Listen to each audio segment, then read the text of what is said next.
doa Bapa kami. Saat ini saya akan mengkhotbahkan akan topik dari doa Bapa kami, yaitu datanglah kerajaanmu. Kita sudah membahas mengenai dikuduskanlah namamu. Sekarang kita belajar tentang datanglah kerajaanmu. Sudah ada beberapa kali saya mengkhotbahkan hal ini. Dan juga bukan hanya di MRI Balikpapan, saya juga pernah mengkhotbahkan ini di Keri Ngagel, ya juga di tempat-tempat lain. Nah, apa yang bisa kita pelajari dari datanglah kerajaanmu? Sekali lagi ya, kita ini seringkali berdoa itu, apalagi doa Bapa kami yang kita sudah hafal itu, begitu saja keluar dari mulut kita doa Bapa kami. Begitu saja otomatis kita ucapkan, bahkan mungkin tanpa mengerti, tanpa menghayati, tanpa berpikir karena sudah hafal. Ya, nggak usah mikir pun langsung bisa mengucapkan ya doa Bapa kami ini, Bapa kami yang di surga, dikuduskan namamu, datanglah kerajaan, jadilah kehendak-mu di bumi seperti di surga, dan seterusnya. Tapi makna-makna yang kita boleh pelajari bersama dalam doa Bapa kami ini adalah hal-hal yang sangat luar biasa. Ya, saya baca buku doa Bapa kami ini kurang lebih ada 3 pengarang doa Bapa kami yang saya baca bukunya. Ya, pengarang-pengarang yang berbobot, bukan pengarang-pengarang yang amburadul itu. Ya, ternyata tiap pengarang itu bisa menyatakan kebenaran-kebenaran doa Bapa kami ini dengan begitu dalam dan berbeda-beda. Ya, masing-masing punya kedalaman sendiri di dalam memahami datanglah kerajaan, tapi saling melengkapi, bukan saling bertentangan. Jadi alangkah baiknya juga kalau saudara baca buku ya. Jadi orang Kristen bukan hanya ya menikmati hidup Kristen dengan happy-happy ya. Ya, dapat berkat Tuhan ya happy. Ya, saya tidak melarang orang untuk menikmati berkat Tuhan. Saya juga bisa juga saya menikmati berkat Tuhan itu bersama dengan keluarga ya. Kita kadang-kadang juga rekreasi, kita bisa keluar kota, kita bisa ya rileks gitu kan. Tapi ya marilah kita isi hidup kita ini dengan yang lebih berkualitas daripada hanya sekedar berhappy-happy ya. Happy-happy itu bolehlah untuk semacam refreshing gitu ya kan. Tapi kan hidup itu bukan hanya berhappy-happy, hidup itu melakukan hal yang berkualitas. Itu tanggung jawab saudara dan saya. Oke, saya mulai aja.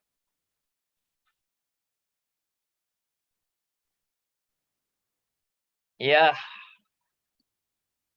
bagaimana gambaran kerajaan Allah itu? Ya, Anda kalau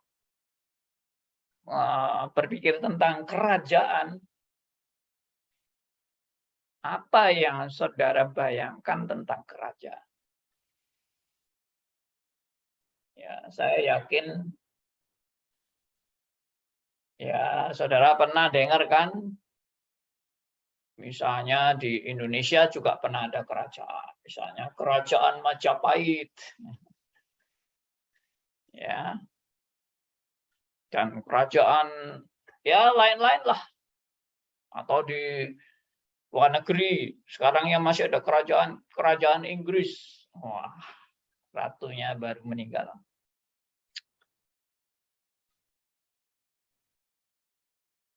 Atau di Alkitab.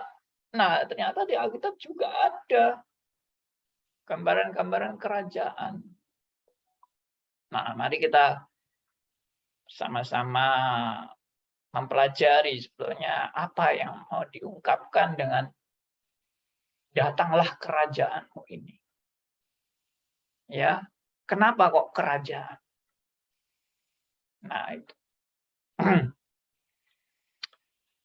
Oke. Nah, pada awalnya Israel itu tidak pernah punya raja. Dalam lahirnya Israel, dari mana lahirnya Israel? Ya dari anak-anak Yakub kan. Jadi Allah berjanji kepada Abraham melalui keturunanmu akan menjadi seperti pasir di laut. Ya, dan bintang di langit. Ya. Tapi Abraham cuma punya satu keturunan yang dijanjikan oleh Allah, yaitu Ishak. Ismail tidak. Tapi keturunan dari Ismail juga menjadi suatu bangsa yang gede banget, tapi tidak berkaitan dengan perjanjian Allah. Nah, kemudian Ishak menurunkan Yakub. Ya, ada 2 anak dari Ishak, Yakub dan Esau. Dan yang perjanjian adalah Yakub. Dan Yakub punya 12 anak yang akhirnya menjadi 12 suku Israel. Ya, pasti ada anak yang lain, tapi dalam di dalam lingkup perjanjian Allah itu 12 anak ini menjadi 12 suku Israel. Singkat cerita demikian. Dan pemimpin pertama dari keturunan Yakub yang akhirnya menjadi suatu bangsa yang besar dan bertumbuh di Mesir. Ya, ternyata bangsa ini bertumbuh di Mesir. Menjadi makin banyaknya itu di Mesir. Ya, subur. Di tempat bangsa kafir. Bangsa penyembah berhala. Justru bertumbuh dengan subur, dan kita mencatat Tuhan memberkati orang-orang Israel dan keturunannya makin banyak, dan saking banyaknya itu sampai orang Mesir sendiri ketakutan. Ya, penguasa Mesir menjadi ketakutan. Firaun, wah ini kok bangsa ini tambah lama tambah banyak, ini kita kalah jumlahnya. Ya, hanya karena kekhawatiran nanti bisa-bisa malah Israel yang berkuasa di Mesir ini. Wah, mumpung masih belum mereka berkuasa, kita tindas saja. Singkat cerita, dalam penindasan akhirnya Tuhan mendengar penderitaan dari orang-orang Israel ini, dan Tuhan mengirim Musa untuk menjadi pemimpin dari bangsa ini yang sudah menjadi besar. Dan mereka keluar dari tanah Mesir, dan itu terkenal dengan namanya Exodus.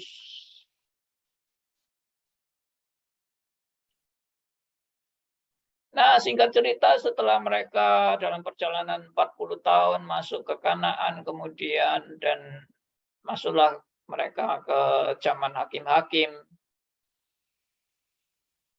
dan Israel kelihatannya bosan dipimpin oleh hakim-hakim. Dan pemimpin mereka terakhir adalah Samuel. Mereka bosan dipimpin oleh Nabi Musa, oleh Yosua, oleh hakim-hakim. Bosan. Mereka bilang, kami ingin punya raja. Sama seperti bangsa-bangsa lain yang punya raja. Kami juga kepingin punya raja. Supaya jelas kepemimpinan kita ini jelas. Selama ini apa ini? Pemimpin kita ini tidak jelas. Nah, mereka minta raja. Dan Samuel waktu mendengar itu, Samuel sangat sedih dan sakit hati. Kenapa? Karena sebetulnya mereka bukan menolak. Sekedar menolak Samuel. Mereka menolak Allah yang memimpin bangsa ini. Jadi sebetulnya permintaan adanya raja ini adalah suatu hal yang benar atau tidak benar.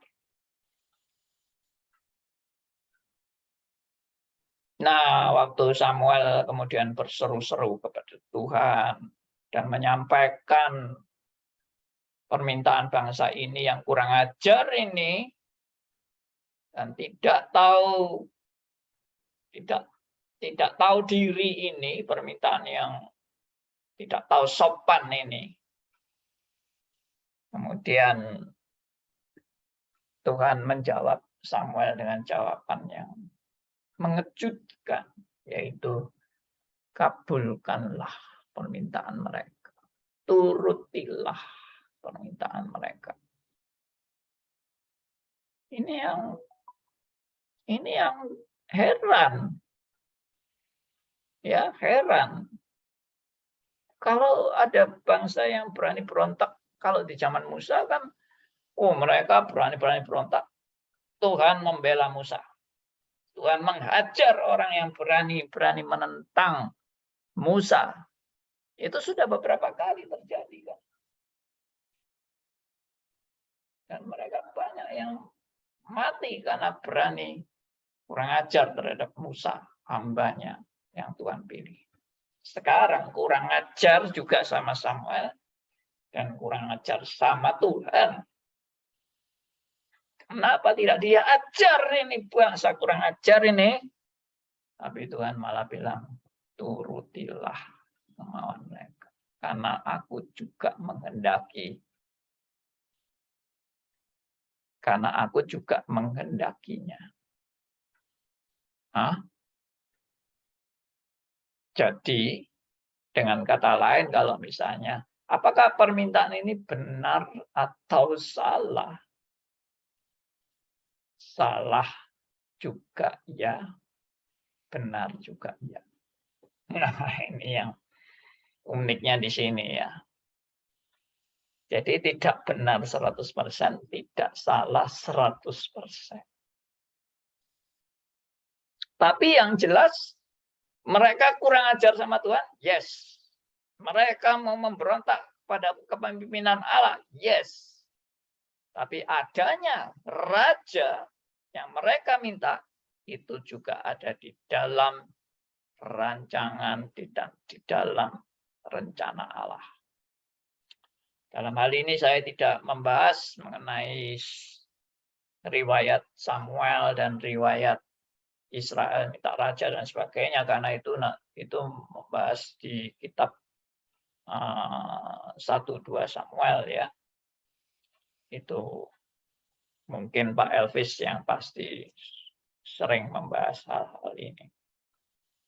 Oke, karena porsi saya kan datanglah kerajaanmu, tapi ini menyangkut latar belakang bagaimana sih konsep kerajaan itu. Nah, ini yang saya mau ungkapkan di sini. Oke. Akhirnya minta raja dituruti. Ya. Di dalam kejadian bangsa Israel minta raja ini ada suatu yang unik yang saya pelajari, yaitu manusia itu punya dua natur. yang aneh dan saling bertolak belakang. Kenapa sih bangsa ini minta raja? Apa sih natur manusia di balik permintaan raja yang tadi saya sudah bilang bahwa ini pemberontakan kepada Allah? Tapi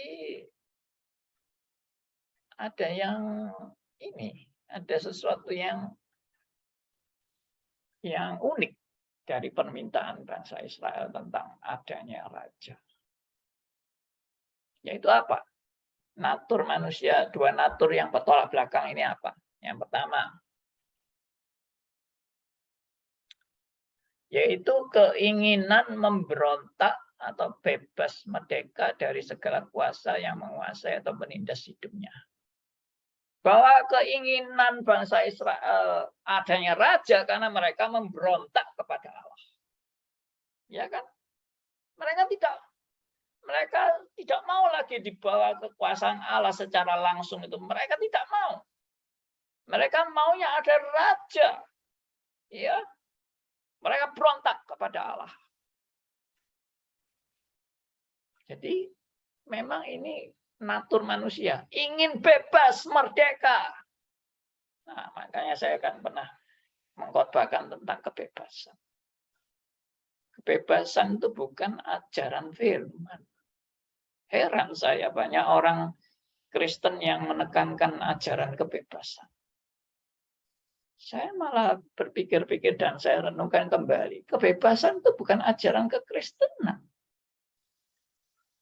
Kekristenan itu tidak mengajarkan kebebasan. Kekristenan itu mengajarkan ketaatan. Ya, saudara renungkan baik-baik. Siapa yang bilang bahwa kekristenan itu mengajarkan kebebasan? Oh, bebas, hidup kita bebas, kita tidak dibawa kekuasaan manapun. Aku merdeka. Aku boleh memilih jalan hidupku sendiri. Ya, saya pernah khotbahkan ini kan. My way. Jalanku. Aku punya hak untuk memilih jalanku. Jangan ikut-ikut ya dengan masalah pilihanku ini. Kamu tidak berhak mengatur aku. Aku yang menentukan jalan hidupku. Aku bebas. Apakah kekristenan mengajarkan seperti itu? Kebebasan seperti itu? Tidak.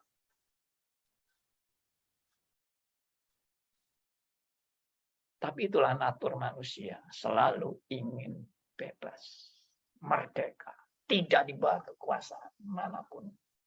Aku orang yang free.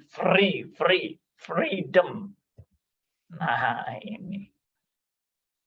Oke, lanjut.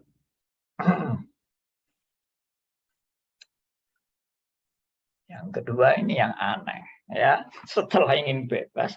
Tapi sebetulnya di dalam natur manusia yang berdosa ini juga ternyata menginginkan ada suatu idola yang menjadi dewa, tanda petik, yang dia dewa-dewakan dalam hidupnya. Aneh ya, manusia ingin bebas, merdeka, tidak ditindas oleh siapapun. Tapi manusia sebetulnya juga mendambakan sesuatu idolanya yang menjadi dambaan dalam hidupnya yang dia dewa-dewakan.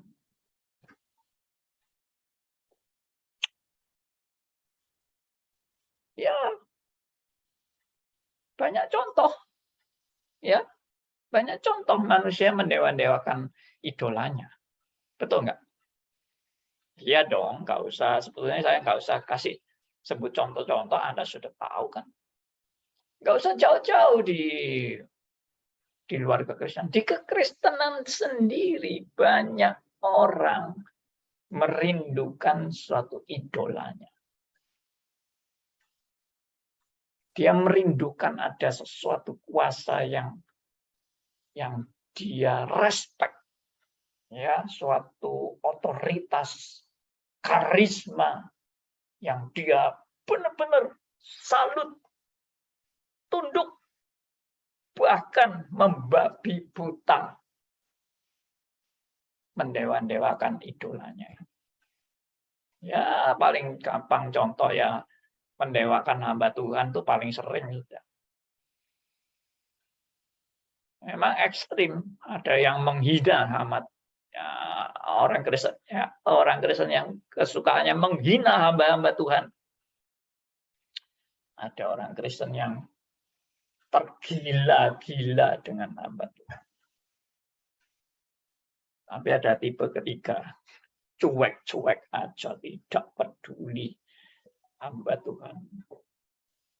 Ya ini mungkin tipe yang bebas itu. Aku tidak peduli siapa-siapa. Hamba Tuhan pun aku tidak peduli. Siapapun aku tidak peduli. Aku adalah raja diriku sendiri. Oke, kembali ke sini tadi. Dua ekstrem ini. Ya, kenapa kok seperti ini? Karena manusia itu pada dasarnya, kalau tadi kan pada dasarnya ingin merdeka kan. Ingin merdeka itu ajaran siapa? Ajaran setan itu ingin merdeka itu. Ya, kamu tidak boleh makan ini, tidak boleh. Setan bilang boleh, makan aja. Bahkan kamu kalau makan itu kamu akan menjadi seperti Allah. Setan mengajarkan kebebasan untuk kita memberontak dari batasan-batasan yang diberikan. Bebas saja, jangan peduli dengan batasan, bebas saja. Tapi yang kedua ini, justru manusia itu mendambakan suatu pegangan yang menjadi tanda petik perlindungan dalam hidupnya dia. Nah, itu natur kedua ini. Dia mendambakan ada suatu perlindungan karena sadar hidupku itu kalau tidak ada pegangan tidak mantap. Aku kalau tidak punya idola, aku seperti kehilangan arah hidupku. Aku harus punya idola, aku harus punya pegangan, aku harus punya dewa. Tanda petik. Dewa yang menjadi idolaku, yang aku dewa-dewakan. Nah, itulah. Makanya tidak usah heran. Ada orang mendewakan hamba Tuhan A, mendewakan hamba Tuhan B, tergila-gila, waduh mengidolakan ini, mengidolakan itu. Wajar. Dan ini bukan hanya hamba Tuhan aja. Di luar kekristenan juga banyak idola-idola kan. Mengidolakan misalnya selebriti. Zaman dulu itu Michael Jackson. Wah. Ya, zaman saya Michael Jackson sudah sebetulnya bukan zaman saya. Zaman saya itu, wah, The Beatles. Oh. Elvis Presley. Wah. Orang kalau sudah sampai tergila-gila dengan bintang film atau selebriti itu, wah, sudah mabuk. Itulah manusia.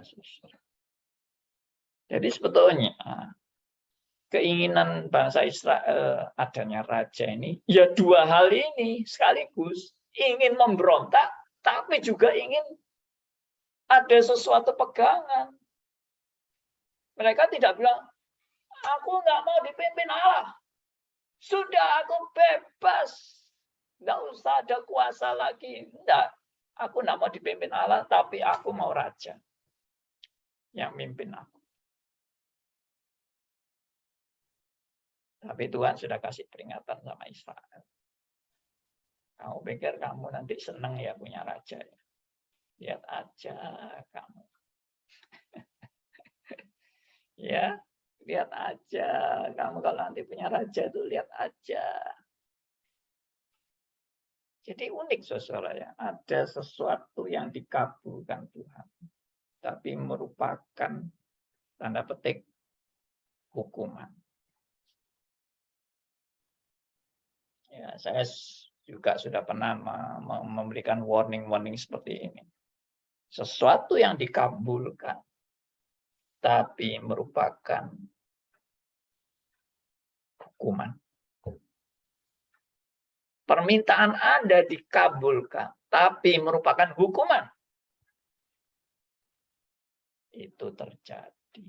Ya ini contohnya. Minta raja, dikasih raja. Oke. Jadi mengapa Tuhan mengizinkan bangsa Israel yang merupakan pemberontakan dan penghinaan kepada Allah ini? Mengapa Tuhan mengizinkan? Ya. Jawabannya adalah karena itu rencana Allah alias penetapan Allah alias dalam kedaulatan Allah. Permintaan bangsa Israel ini tidak keluar dari penetapan Allah, tidak keluar dari rencana Allah, tidak keluar dari kedaulatan Allah. Karena melalui itu Tuhan mau menggenapi rencananya. Luar biasa sekali. Tuhan menggenapi rencananya melalui kejahatan manusia.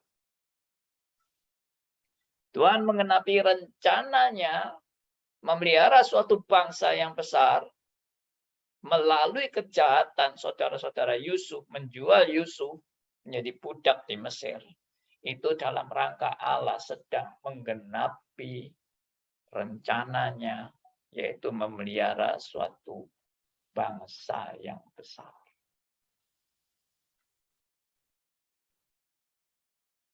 Suatu yang luar biasa sekali, saudara. Tidak ada yang kebetulan. Tidak ada yang salah. Di dalam kejadian yang kelihatan salah ini. Jelas-jelas salah bangsa Israel ini. Jelas-jelas pemberontakan kepada Allah. Jelas-jelas kurang ajar. Tapi dalam sisi rancangan Allah yang sempurna, tidak ada yang salah. Saudara-saudara Yusuf, jahat menjual Yusuf. Itu jelas salah. Tapi dalam rancangan Allah, tidak ada yang salah. Penyaliban Tuhan Yesus, itu adalah kejahatan yang benar-benar luar biasa dahsyatnya kejahatan itu. Yesus Kristus tidak bersalah, dinyatakan bersalah. Semua orang teriak-teriak, salibkan dia, salibkan dia. Itu kejahatan yang luar biasa. Tapi itu dalam rangka penggenapan rencana Allah. Nah, biarlah ini menjadi satu pemantapan dari doktrin-doktrin reform yang sangat kental. Bahkan sampai ekstrimnya adalah, ya kalau Anda mendengar uraian saya tentang dosa-dosa spektakuler, ya, lalu penetapan Allah akan dosa dan sebagainya, terjadinya dosa itu pun dalam penetapan rencana Allah yang sempurna. Tapi hati-hati, kalau Anda tidak paham ini, jangan protes dulu. Pelajari baik-baik, baca bukunya. Ada satu buku yang saya anjurkan Anda baca, yaitu Dosa-dosa Spektakuler, karangan John Piper.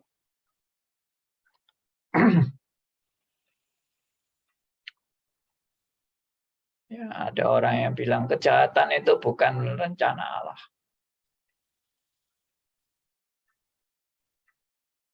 Itu bahasa umum.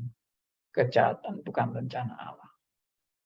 Tapi kalau kita bicara dari sudut pandang reform, gimana semua dalam kedaulatan Allah. Kejahatan pun ada di dalam penetapan rencananya yang sempurna dan dalam kedaulatannya atas segala sesuatu.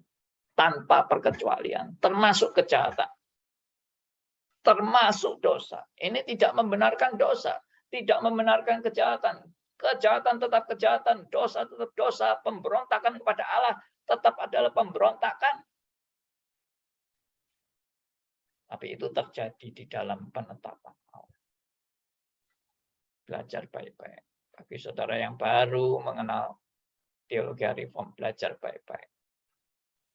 Ya, kalau mau belajar di YouTube kami juga silakan. Bisa buka YouTube Stris Ngagel. Ya, di YouTube ketik saja waktu Anda masuk YouTube Stris Ngagel, habis ketemu klik channel Stris Ngagel, kemudian klik playlistnya. Ya, jangan klik videonya, nanti terlalu banyaknya. Itu kalau playlist itu sudah terbagi-bagi dalam topik-topik yang Anda bisa pelajari. Oke. Untuk langkah lebih lanjut adalah ikut Stris. Ya, saya juga percaya Pak Elvis juga melakukan pembinaan-pembinaan di Balikpapan untuk Anda mengerti doktrin yang benar. Khusus mengenai doktrin-doktrin yang sangat mendasar, Stris sudah disediakan bagi Anda. Oke. Dan Stris ini bukan hanya Stris Surabaya ya, tapi juga Stris di Jakarta juga ada, Stris ya di Malang juga ada, di hampir setiap kota ada. Oke, lanjut.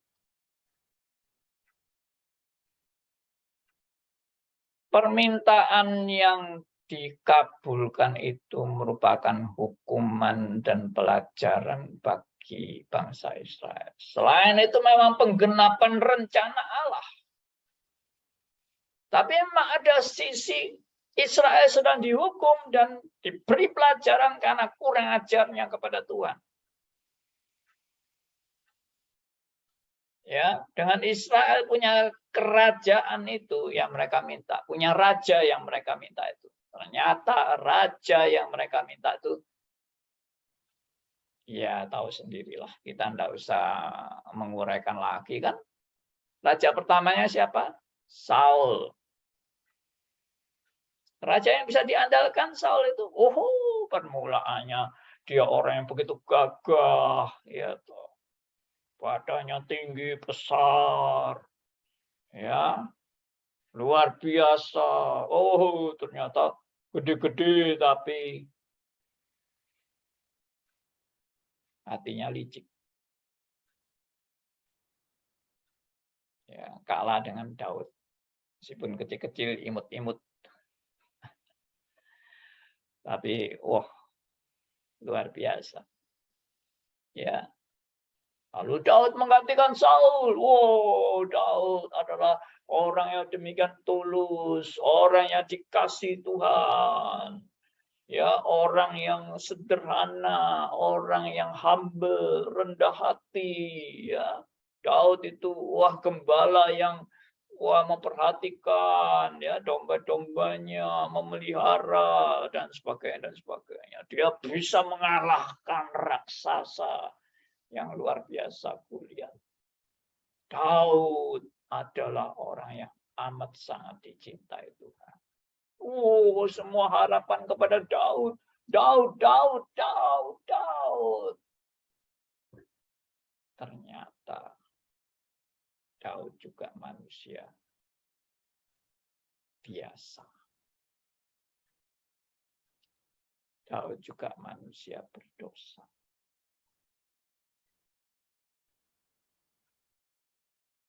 Dan waktu Daud mau mendirikan bait Allah, Tuhan bilang, jangan, tanganmu banyak darah. Biar anakmu saja yang membangun.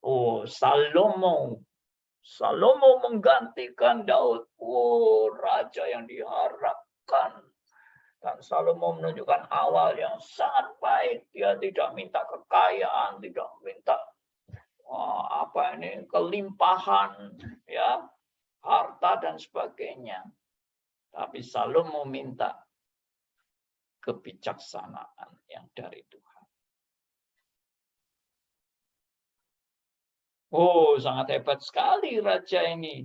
Dia tidak minta sesuatu yang membuat dia kaya, apa segala macam, minta dia berkuasa, tidak. Dia minta bijaksananya Tuhan. Hikmat Tuhan. Dan terkenal memang Salomo pada awal pemerintahnya dia sangat bijaksana. Ada ibu-ibu yang berebutan anak, bagaimana dia bisa memutuskan dengan adil dan benar. Ya. Tapi apa kemudian yang terjadi? Itu saya pernah bilang, orang kalau sudah menduduki kedudukan puncak dalam kenikmatan yang luar biasa. Ya, kedudukan puncak yang luar biasa. Inilah kerajaan, kuasa yang mutlak, kuasa yang wah luar biasa, sudah dahsyatnya. Benar. Kerajaan itu menunjukkan kedahsyatan kuasa yang terpuncak untuk manusia di dunia ini. Kenikmatan fasilitas yang paling puncak, paling dahsyat yang dinikmati oleh manusia. Siapa yang tidak tergoda untuk jatuh dalam kekuasaan, kenikmatan kekuasaan yang luar biasa itu. Sudahlah, jangan sombong. Jangan sombong, jangan merasa, oh saya kalau saya jadi raja, saya tidak goblok kayak Daud. Saya tidak goblok seperti Salomo. Saya akan benar-benar saleh dan taat kepada Tuhan. Iya, kamu ngomong gitu, kamu belum jadi raja. Ya, banyak orang yang bilang gini, kalau nanti saya kaya raya, dilimpahi Tuhan berkat kekayaan, oh saya akan bagi-bagikan kekayaan saya kepada orang-orang miskin. Ya, saya akan berikan mereka yang tidak mampu menyekolahkan anak. Saya akan bangun gereja-gereja yang di pelosok-pelosok yang miskin-miskin itu. Saya akan rombak negara Indonesia ini. Waduh, kakek ngomong, ya, terlalu muluk. Udahlah, kamu sekarang masih miskin, makanya ngomong kayak gitu. Nanti kalau kamu betul-betul bisa jadi kaya, pikiranmu sudah lain. Dan kamu akan lupa. Dan itulah manusia. Benar. Saya sering mengkhotbahkan hal ini. Bukan untuk menunjukkan orang-orang itu bobrok. Enggak. Itu menunjukkan juga saya.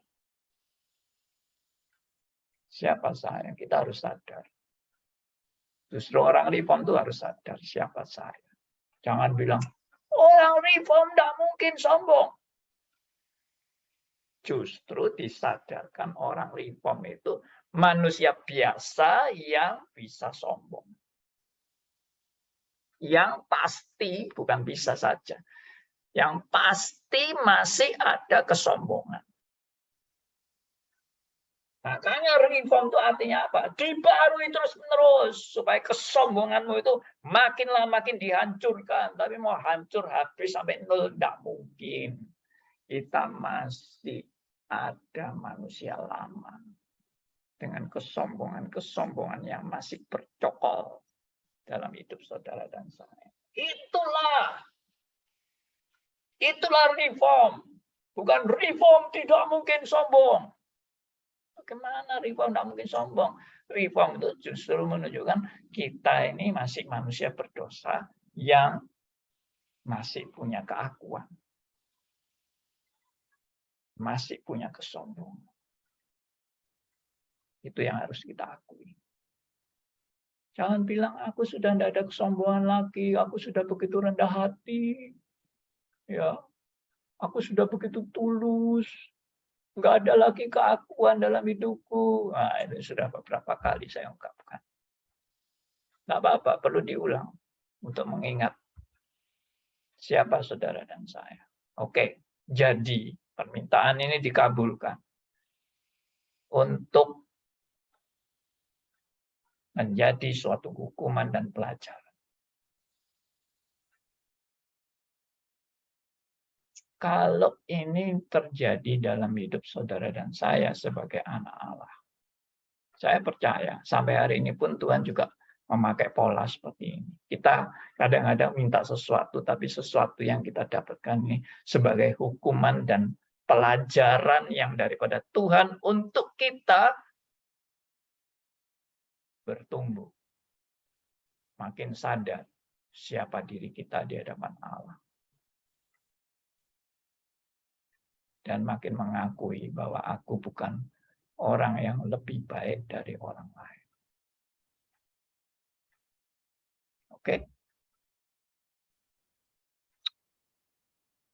Nah, permintaan ini dikabulkan juga supaya Israel sadar bahwa raja yang mereka harapkan itu, penguasa dan idola manusia itu, ya, di dunia ini tidak pernah bisa memenuhi harapan mereka yang sebenarnya. Nggak pernah bisa. Mereka berharap, wih nanti kalau raja, kita bisa begini, kita bisa begitu, kita bisa bermegah, kita bisa berkuasa, kita bisa, macam-macam. Tuhan sudah kasih peringatan kok. Nanti raja itu bukan hanya untuk kamu menikmati, tapi raja itu untuk kamu diperhamba, untuk kamu dikenai pajak, ya, untuk kamu harus jadi istilahnya budaknya raja untuk menyenangkan raja. Apa sih harapan manusia kepada raja itu? Ternyata manusia salah berharap. Makanya ini kalau juga harapannya kita ini kepada manusia-manusia, siapapun termasuk Anda harapannya kepada hamba Tuhan. Oh, hamba Tuhan ini bagus loh. Hamba Tuhan ini, waduh, sangat-sangat ideal bagi kita. Dia hamba Tuhan yang rendah hati, hamba Tuhan yang tidak ada kesombongan, hamba Tuhan yang perfect, sempurna. Apa yang dia lakukan, waduh, benar-benar tidak ada hamba Tuhan seperti ini. Dia satu-satunya hamba Tuhan di dunia ini yang amat sangat sempurna. Sudahlah, Anda nanti akan kecewa. Benar. Atau Anda tidak pernah kecewa karena Anda hidup dalam mimpi terus, mengidolakan hamba Tuhan ini terus, tapi Anda mimpi terus. Ya, hidup dalam alam mimpi bukan dalam alam realita. Saya yakin kalau orang hidup dalam alam realita, dia akan mengalami kesadaran, dia akan mengalami kekecewaan, dia akan mengalami kepahitan, dia akan mengalami harapan-harapan yang tidak terpenuhi. Karena Tuhan mau menunjukkan bahwa yang kamu harapkan itu salah. Kamu berharap kepada manusia, bukan kepada Allah. Ya, itu yang Tuhan mau supaya Israel sadar. Akhirnya, bagaimana kerajaan Israel? Bagaimana Raja Israel? Siapa yang benar-benar raja yang tidak punya cacat? Ada Pak itu beberapa ya kita disebutkan yang tanpa cacat itu si siapa-siapa itu. Saya juga tidak terlalu ingat. Tapi kalau tidak dicatat kelemahannya bukan berarti dia tidak punya kelemahan ya. Itu Pak Sadra, Mesha, Abednego, Daniel apa tidak punya kelemahan. Yusuf juga tidak ada kelemahan. Sudahlah. Anda tidak usah membela manusia-manusia yang tidak punya kelemahan. Alkitab berkata semua manusia berdosa. Alkitab berkata semua tidak ada yang benar di hadapan Allah. Ya, saya berpatokan pada Alkitab aja. Anda membuktikan ada manusia sempurna, saya tetap berpatokan pada Alkitab. Tidak ada manusia yang sempurna. Dan sebetulnya Alkitab sudah memberikan pelajaran itu kepada Anda dan saya. Oke. Ya. Selanjutnya, supaya Israel sadar bahwa kekuasaan mutlak yang tak terbatas dan manusia harus tunduk mutlak hanyalah kepada Allah dan bukan kepada raja yang adalah manusia di dunia ini. Jadi sebetulnya adanya kerajaan ini untuk jadi pelajaran. Ya, sebetulnya adanya kerajaan di dunia ini itu merupakan simbol pemahaman akan kerajaan yang sebenarnya, yaitu bukan kerajaan manusia, tapi kerajaan Allah.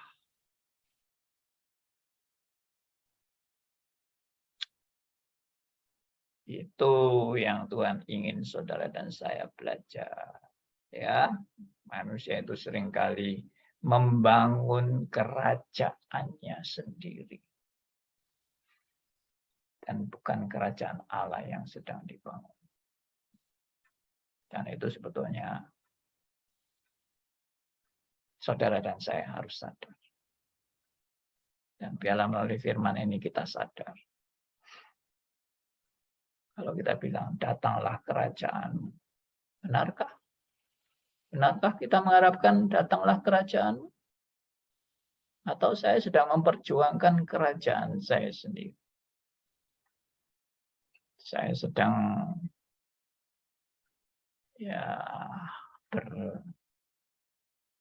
berimajinasi tentang saya membangun kerajaan saya tanpa mungkin saya sadari. Ya. Puji Tuhan kalau Tuhan menyadarkan saudara dan saya tentang kemungkinan manusia membuat kerajaannya sendiri dan tidak sungguh-sungguh berorientasi kepada kerajaan Allah. Ini menjadi suatu warning yang sangat penting bagi hamba-hamba Tuhan yang sedang mendapat jabatan-jabatan kekuasaan yang boleh dikata puncak. Ya, kekuasaan puncak. Kekuasaan puncak itu bisa kekuasaan puncak di lokal juga bisa. Kekuasaan puncak di pusat juga bisa. Di mana saja ada kekuasaan puncak. Di cabang-cabang juga ada kekuasaan puncak. Hati-hati. Saya bersyukur bahwa saya boleh menyampaikan kebenaran-kebenaran ini setelah saya tidak mempunyai jabatan apa-apa. Ya. Saya secara struktural sudah tidak punya jabatan apa-apa di kalangan GRI. Tapi saya bersyukur. Saya boleh punya pemahaman kebenaran ini. Ya. Saya bersyukur karena saya juga tidak sampai lupa diri dan kebablasan. Puji Tuhan. Dan biarlah ini saya bagikan juga untuk siapa saja yang mau mendengarkan. Yang tidak mau mendengarkan, tidak apa-apa. Yang mau mendengarkan dan dapat berkat, puji Tuhan. Yang tidak mau, ya tanggung jawabnya sendiri kan. Firman Tuhan selalu diberitakan. Dan yang mendapat anugerah adalah yang terbuka telinganya. Oke. Supaya Israel sadar bahwa pengharapan mereka yang sesungguhnya adalah kedatangan Sang Mesias. Dialah Raja, segala Raja yang sesungguhnya. Jadi sebetulnya dalam konsep kerajaan itu Tuhan juga sudah memasukkan suatu kebenaran bahwa raja yang di dunia ini semua lenyap. Ya. Kerajaan Israel juga lenyap. Saya justru bersyukur ini atas pekerjaan Tuhan melenyapkan kerajaan Israel.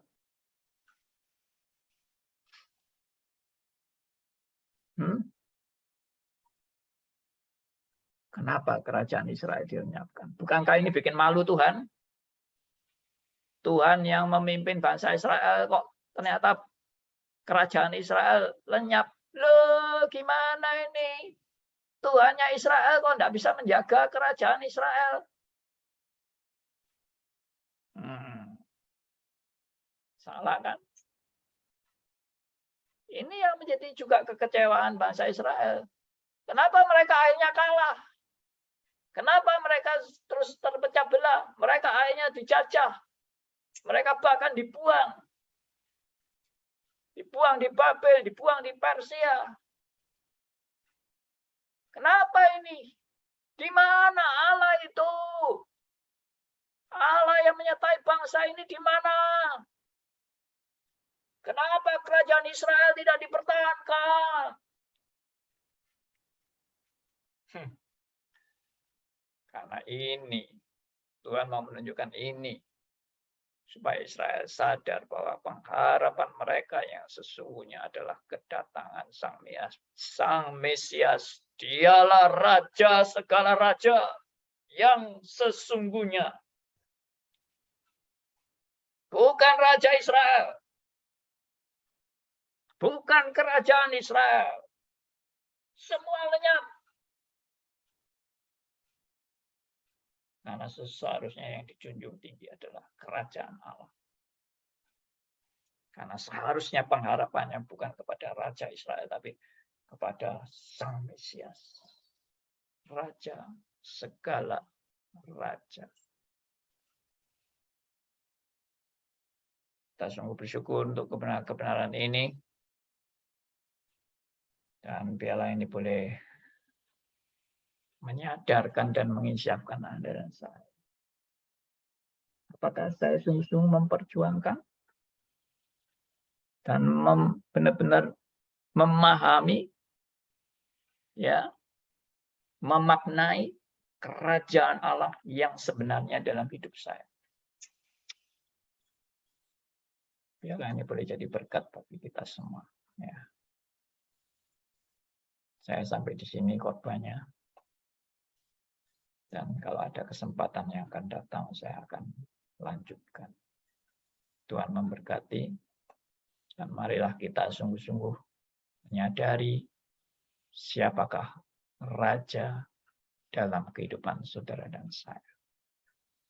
Dan kerajaan mana yang saya benar-benar perjuangkan dalam kehidupan saya sebagai anak-anak Tuhan. Kerajaan siapa yang saya perjuangkan? Benarkah kerajaan Allah atau kerajaan saya sendiri? Benarkah saya menyembah Allah sebagai satu-satunya raja saya? Atau saya masih punya raja-raja lain yang kecil-kecil ini? Atau saya sendiri yang jadi raja? Saya adalah raja atas diri saya sendiri. Biarlah ini menjadi evaluasi bagi kita semua. Amin. Mari kita berdoa, kita bersyukur pada Tuhan.